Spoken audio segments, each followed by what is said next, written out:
A warmer from below. Welcome to lovely Las Vegas for Coast to Coast Hoops with myself, Greg Hoops Peterson, now part of the VSiN Family Podcast. We've got ourselves an excellent podcast as we're going to be joined in a few minutes by one of our good friends, Justin Perri. He does such great work over at Chalk Quality Bets, taking a look at this great game that we all know and love of basketball. Actually, he does a great job this time of year with the WNBA ranks, but this time of year he does an absolutely amazing job taking a look at this great game that we all know and love of basketball in general. College is his main game, and we're going to be chatting with him about something that is near and dear to him, taking a look at three-point rates. Some of these teams that they chuck up just a bunch of threes, how that leads to more consistency when you know what you're getting in terms of them taking a lot of threes, but a lot of inconsistency and a lot of variance with regards to these teams. How some of these teams have been able to provide you a whole heck of a lot of money with betting on them, and some of these teams that, well, you want to be fading them, like I'm looking at you, Air Force, who took a lot of threes and really didn't do a great job of taking advantage of that. So we're going to be chatting about that, and we're going to be talking about some of these teams in terms of the way that they finished last year in terms of a great or a bad against the spread record, and if we should be reading into that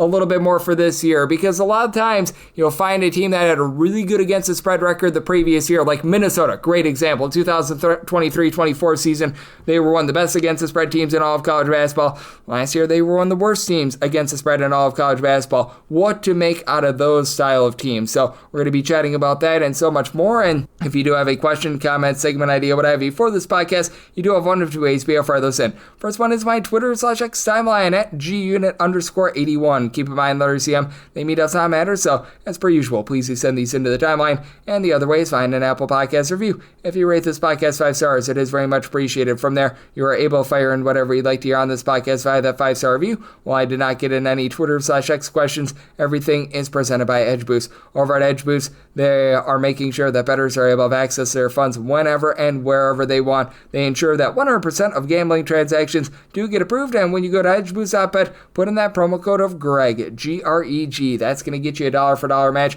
on your first deposit up to $25. Now let's chat with our good friend Justin. He does such an incredible job on the college basketball front. Not only does a little bit of work on the baseball front with regards to pitcher lists, and this time of year he's still doing a great job with the WNBA live bets. He does a great job taking a look at the NBA during the postseason as well. So he just does a little bit of everything basketball. You're able to follow him on the old Twitter/X at his first and last name, Justin Perri. That last name is spelled P-E-R-R-I, the number 8 altogether. And Justin, always a pleasure, my friend. Thank you. Greg, always so much fun to be on the show, talk a little shot quality. I mean, we are about 70 days away from the great tip-off of the 2025-26 season. And I cannot tell you how excited we all are over at SQ to get going again. Oh, yes, I am so jonesing for this upcoming season to come up because we've had so much movement. When you have over 2,500 players entering the transfer portal, certainly you've got a lot of movement there, but I mean, as some things change, other things stay the same because we did see a lot of coaching changes in the offseason. But how do you take a look at some of these teams that they have either a very high or a very low three-point shot rate? Because I know you've come on this podcast and you've talked about how Alabama, even though there's a lot of volatility with their games, you actually have a lot of consistency with them because you know that they're going to take a lot of threes. If you're looking at a lower level, obviously a team like a Chattanooga is a team that under Coach Earl, you know that they're going to take a lot of threes. And I always think that these are such interesting teams to take a look at because you know what you're going to get in terms of the actual style of play. You just don't know if the shots are going to fall or not on that night. Yeah, I mean, teams that embrace three-point variance, I think, have become so much more popular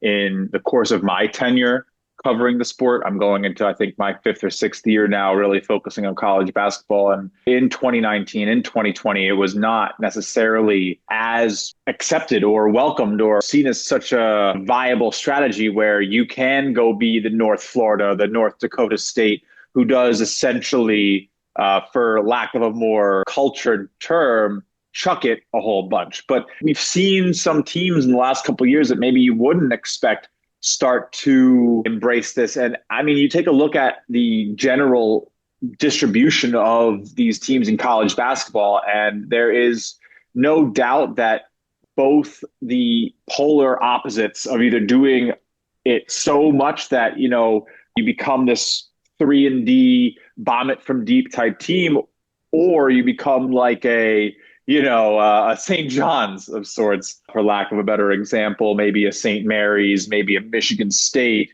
or even at the top, like a Houston, who necessarily didn't embrace the three, but you can still find ways in and out. But I do think if you look at the way the distribution was, it was very clear that embracing the three was more likely to create consistent offense than not in the last couple of seasons. Yeah, it's been so interesting to take a look at these teams over the last few seasons because we've had a lot of teams that have decided, hey, you know what, we're going to chuck up a bunch more threes. You mentioned North Florida, obviously a team at the mid-major ranks that embraced that. And even though North Florida didn't have the world's greatest result, they knocked off two power conference teams last year in Georgia Tech and South Carolina. So clearly something was working on those nights. And I think that these are always interesting teams because with a team like North Florida, when they were catching 20 points in some of those bye games, they got completely blown out in some of them. And then I mentioned the inverse where they knocked off South Carolina outright on the money line. If you had that, you were feeling pretty good. Georgia Tech on the money line, you were feeling great there. And then we've got some of these other teams as well that they just very much look to go down low. Like in the MEAC, you've got a lot of teams that they don't shoot it from three other than Howard.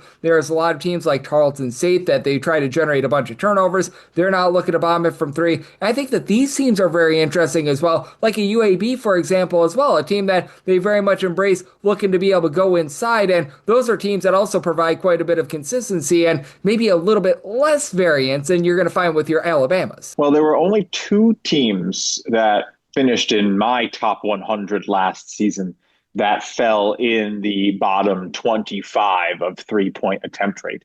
And those two teams were UAB, we mentioned, which I believe was like bottom 10 in attempt rate, bottom 11, and St. John's, who was right there close to the bottom 25. New Mexico, honorable mention. Yale, honorable mention. Michigan State, somewhat honorable mention. But it was hard. I mean, most of the other teams on this list that took less threes than Michigan State are ranked well below the top 100. I mean, you're talking about schools like UMass, Coppin, Portland, Temple, New Orleans, Mississippi Valley State, Seton Hall, West Georgia, Rider, FIU, Alcorn. Like, this is not company you want to be in. The opposite side of it, when you're at the top, I mean, it's just a lot easier to see that you're finding many of these top 50 teams: Santa Clara, Marquette, Illinois, BYU, Louisville, VCU, Liberty, even Wisconsin, Creighton. Like, these are smart teams. And I think there is a very interesting dichotomy that does need to be examined when looking into this, because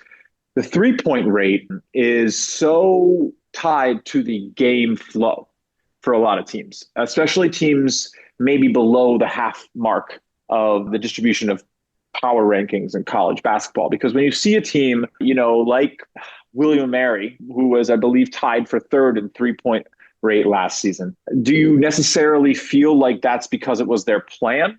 Or was it because it was partially their plan, compounded by going 17 and 15, likely being out of a few games, and intelligently leaning into the three to reduce the uphill battle needed, right? I mean, if you're not shooting well, if you're down 15 points at the half, you should embrace the three. Everything we know about the game says that's what you're supposed to do now, because going inside and getting reliable buckets is what you want to do when you can routinely accomplish your goal. But when you start to lose the battle in the paint, when you start to get blocked, when you start to turn the ball over and you find yourself in a deficit, is the great equalizer. That's the three ball. So it's obviously a very fun topic, but I think it requires that grain of salt. And I think for me, someone who really tries to, I guess, separate the cause and the effect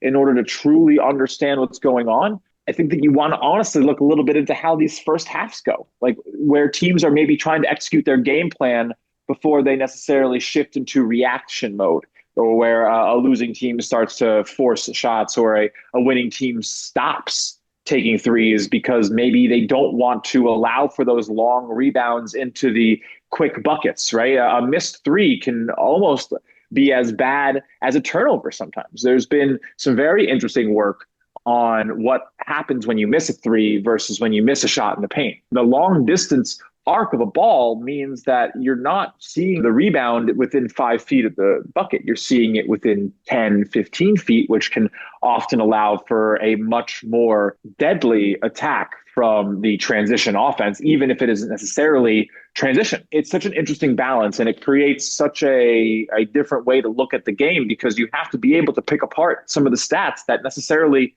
don't discern for that discrepancy. And that's a big discrepancy. And I'm so glad that you mentioned that as well, because some of the best teams in all of college basketball are teams that really bomb it from three. You mentioned Wisconsin. They were 16th in the country, and on the road, they attempted about 49.5% of their shots from three-point range. Louisville, we know about these teams that they were able to pick up. VCU, these were top 25 teams in terms of three-point rate, but then you also had Air Force, an Air Force team that, man, that was rough for them. They were in the top 20 last year. You had a team like Northern Illinois. It's been a little bit of rough sledding for them, though. Feels like they're getting a little bit better. East Texas A&M. Western Carolina was certainly a rough team as well, and I think that it's one of those things where, in terms of these teams that take a high amount of threes, you know what you're going to be able to get out of them after a few games, and some of these teams are great bet on teams like we were just talking about with Wisconsin. Then you get a team like an Air Force, for example, and you know what to expect out of them, and you know to not expect anything good. Yeah, and I mean, they've been such a disappointment, and my good friend John Fendler just tweeting about them the other day. They're supposed to have this big home court advantage up in the mountains in the Air Force Base, but it just continues to fail. They were one of the worst teams against the spread last year by margin. And you look at the way that they play it, it's kind of baffling, because they were 14th in three-point attempt rate, but they were 4 and 28. So how do you try to understand that? Well, when you are 313th in offensive adjusted efficiency and 14th in three-point rate, I think that's a really good, simple methodology to say, all right, so those just are bad shots. They're not necessarily doing this because they are purporting to take these looks. They have no choice. So yeah, I have no idea what Air Force's season is going to hold. I mean, there's probably not a great one. No. And they're kind of tough. I mean, I think the market picks up on them pretty easily. They will fight a little bit in conference. They will have some good games at home. Beat Fresno at home. I don't know that they covered this line.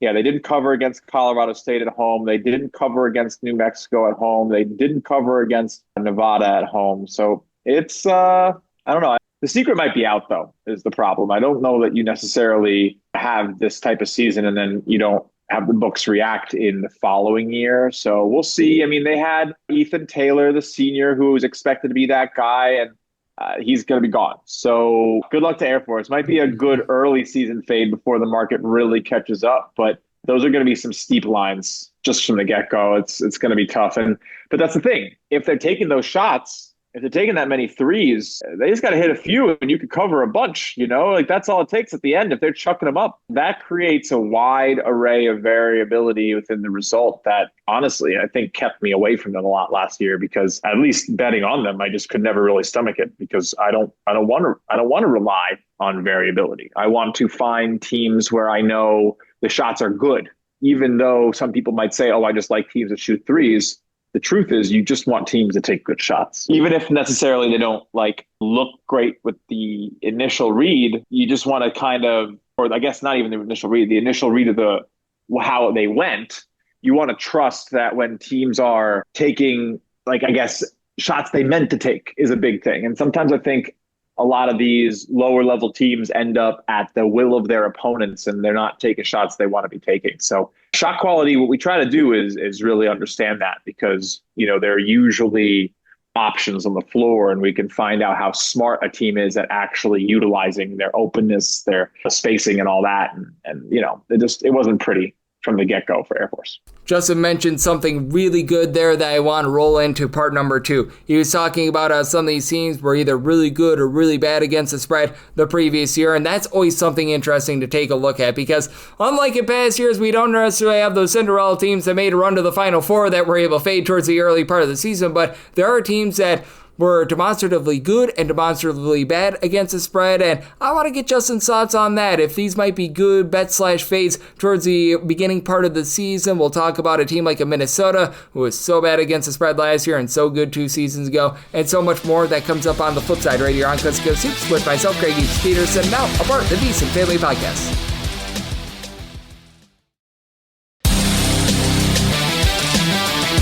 And we're back here, lovely Las Vegas for Coast to Coast Hoops with myself, Greg Hoops Peterson, now part of the VSiN Family Podcast. Always great to be joined by Justin Perri. You're able to follow him on the old Twitter /X at his first and last name, just as Perri. Last name is spelled Perri, the number 8 altogether. Does such great work over at Jock Quality Bets. Does a great job over at Seth Davis's website as well. I know he does, if you're a baseball fan, a little bit of work over at Pitcher List. And just before we hit our break, you mentioned something so good, and you were talking about these teams and being either ridiculously good or ridiculously bad against the spread in the previous season. The market picking up on a team, because we've seen that over the last few years. Like, Minnesota was one of your worst against the spread teams last year. They only covered about a third of their games. 2 years ago, during the 2023-24 season, Minnesota was 25-9 against the spread. They were second in all of college basketball. South Florida was another team that in 2023-24 was really good against the spread. Toilet bowl last year. Now, obviously, when you have your coach pass away very, very tragically weeks before the start of the season, we toss that out. Yeah. That's an outlier. Rest That's in peace, man. Just Crazy. Absolutely terrible. Like, you don't wish for that upon anyone. And, I mean, with a few of these teams, sometimes it's consistent. Like, for Pacific, for the longest time under that old coaching regime, they were just really bad against the spread. It didn't matter. But how much do you take a look at some of those teams that were either demonstratively good or bad against the spread and look for a little bit of, shall we say, either a rebound or a little bit of regression the next year? Because we find it so often with these teams that they have a really good against the spread year one year, and then they just completely sink the next year, and vice versa. Looking at you, Michigan, who was really bad 2 years ago, and then you're number one under Dusty May, much, much more respectable. Yeah, I think it's tough to gauge that year for the year. But I will say in November, there's definitely something to it. The battle to arrive at the proper evaluation of these teams in November is truly the most pure war of origination, right? It's us against the books. And they're trying to use the data to arrive at the same conclusions that we are.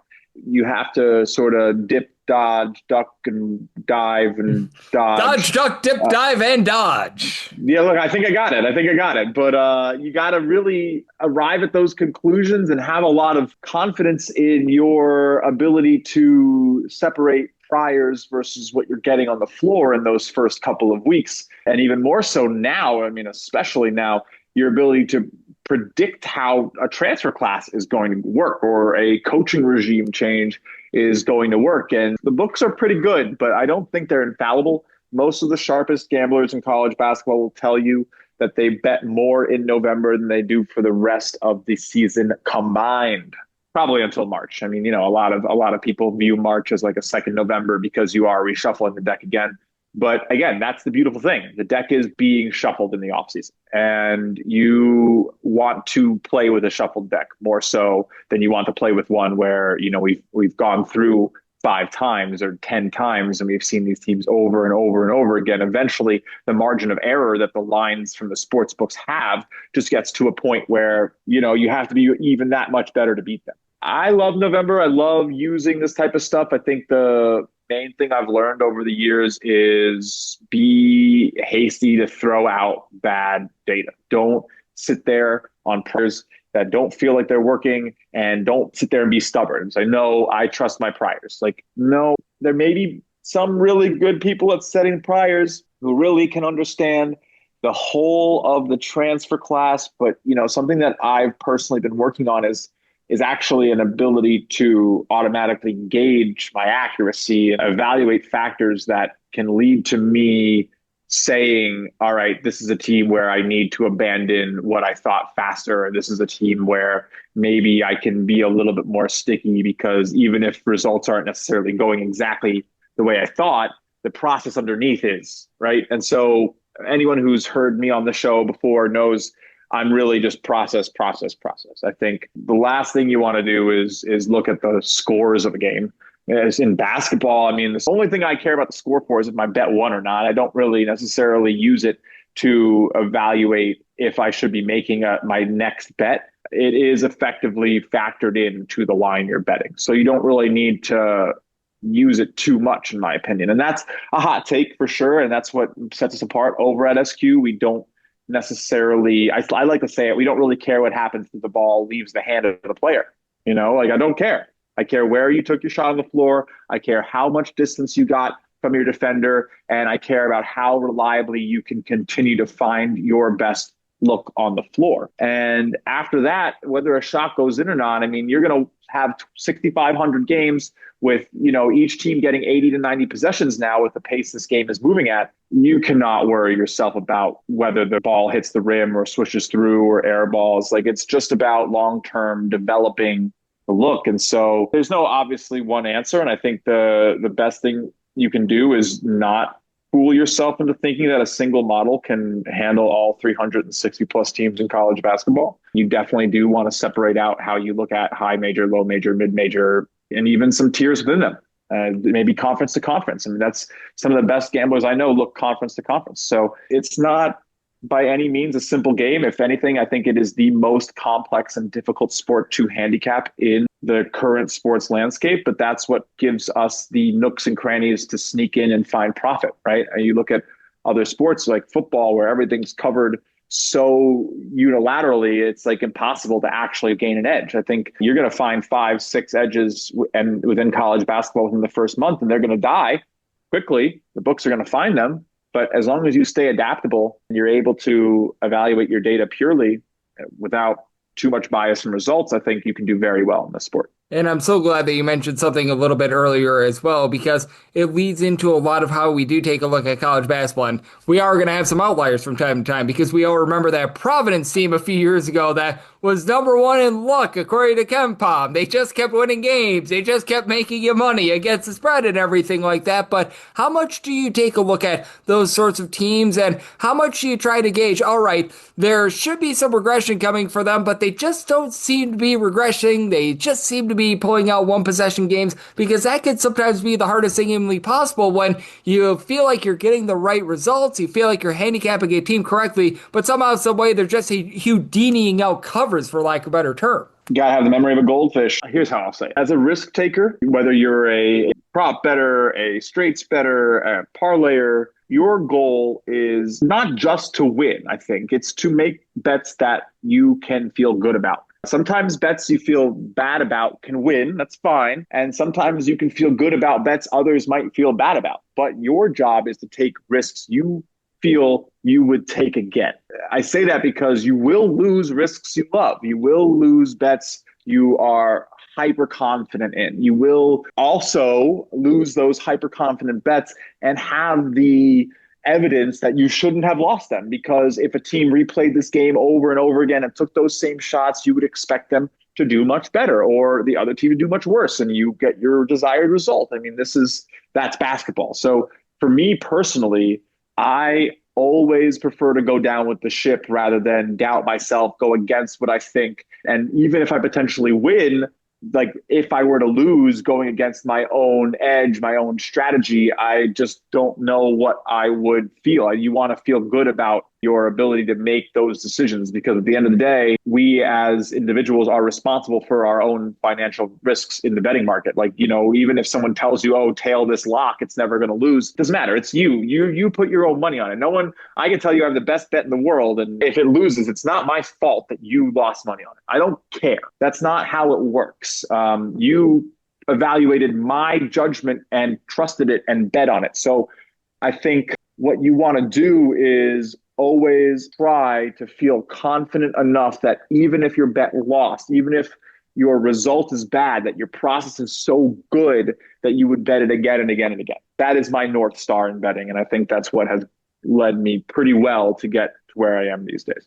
Yep, I could tell you from experience, there have been some bets that I have made that I have lost, and I thought, wow, that was a really good bet. They play that 100 times, I'm going to make a whole boatload of money. And then there are other bets I have won where it's like, well, that was the one at 100 times that would have won. So we will take that, we will run, and we will adjust moving forward. So I think that is such great advice, Justin. And Justin, I know you're doing such an amazing job getting set for the upcoming basketball season, but I know you're doing a little bit of work on the WNBA. I know you do some work over at Pitcher List, taking a look at the great game of baseball as well. You keep yourself busy with a little bit of everything. So love to get people at home know it's all on tap for you. I know people can follow along on social media and other platforms. Yeah, for sure. Appreciate the shout. It's been a fun baseball season for sure. We are definitely focused on some WNBA right now over at shotqualitybets.com. It's been a great season, honestly, using some of our numbers to attack what is still a very young league. And I've been very happy with the results there. Of course, we cover every basketball league, so NBA starting soon, and then college is the bread and butter. And if you like live betting, I would say what we do is so unique. You have to check out our show, Shop Quality Live Betcast. We broadcast it 2 to 3 times a week during the basketball season, and all we do is bet live based on an in-the-minute expected score. No one else has a show like this. It's just so much fun.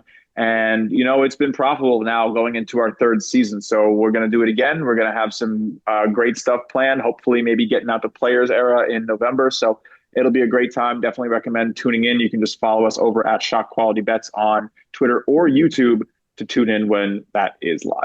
It is always a great time whenever Justin Perri is aboard as well, because he is such a wealth of knowledge when it comes to college basketball. Every single time he joins me, lends such incredible insight. So big thanks to Justin for joining me on Coast to Coast Hoops, now part of the VSiN family of podcasts. And if you do like hearing from this fine podcast, Coast to Coast Hoops, you're able to subscribe wherever you get your podcasts, Apple Podcasts, Google Play, Spotify, Stitcher, and TuneIn. And if you have a question, comment, segment idea, what have you for this podcast, you have one of 2 ways we will fire those in. First one is my Twitter/X timeline at @GUnit_81. Keep in mind, letters CM. Name does not matter, so as per usual, please do send these into the timeline. And the other way is find an Apple Podcast review. If you rate this podcast 5 stars, it is very much appreciated. And then from there, you're able to fire in whatever you'd like to hear on this podcast via that 5-star review. And I am with you guys every single day on this podcast, regular season and off season. You're going to be able to get more conference previews here in the next few weeks as well. We're gassing some of those up. Be on the lookout for the Patriot League, hopefully up in the next 48 or so hours. So that's one that I'm working on, and I'll be with you guys once again tomorrow, as I'm with you guys every single day. So